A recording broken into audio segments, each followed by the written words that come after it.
Hello दोस्तों, नमस्ते। आज मैं आप लोग के लिए नवरात्रि स्पेशल देवी गीत लेके आई हूँ। अगर आप लोग को पसंद आए तो मेरे यूट्यूब चैनल साधना गीत पर लाइक करना, सब्सक्राइब करना, कमेंट बॉक्स में बताना।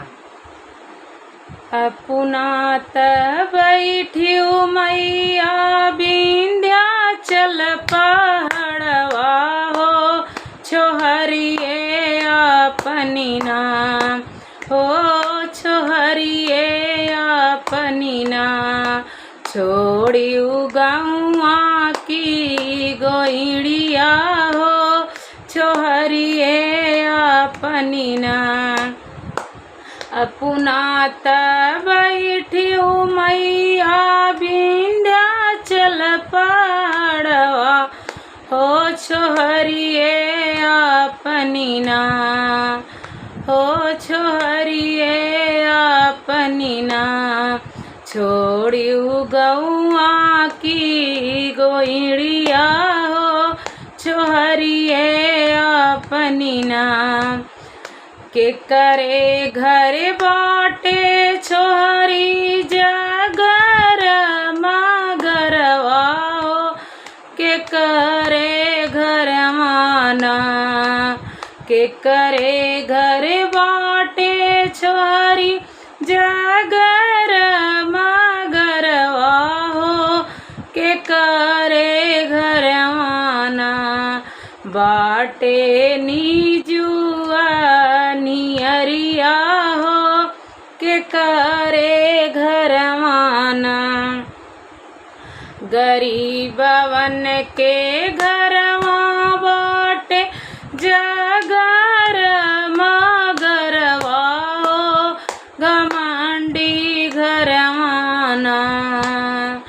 गरीबवन के घरवा बाटे जगर मगरवा हो, घमंडी घर माना हो, घमंडी घर माना।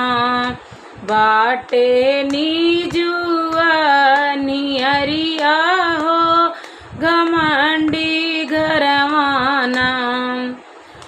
के करे घर बोलबियू छोहरी जाए जाए करवा हो, के करे घर माना हो, के करे घर माना।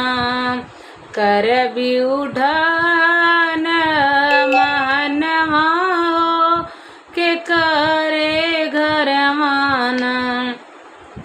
के करे घर बोलबियू छोहरी जाए जाए करवा हो, के करे घर माना हो, के करे घर माना।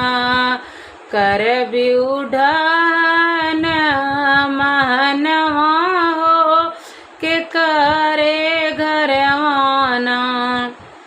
गरीबवन के घरवा बोलबई जाए जाए करवा हो, घमंडी घर माना हो, घमंडी घर माना। करबई ढान महनवा हो, घमंडी घर माना। करबई ढान महनवा हो, घमंडी घर माना। अपना त बैठियू मैया विंध्याचल पहाड़वा हो, छोहरिए अपनी ना हो, छोहरिए अपनी ना। छोड़ियू गौआ की गोइड़िया हो, छोहरिए अपनी ना। छोड़ियू गौआ की गोइड़िया हो, छोहरिए अपनी ना।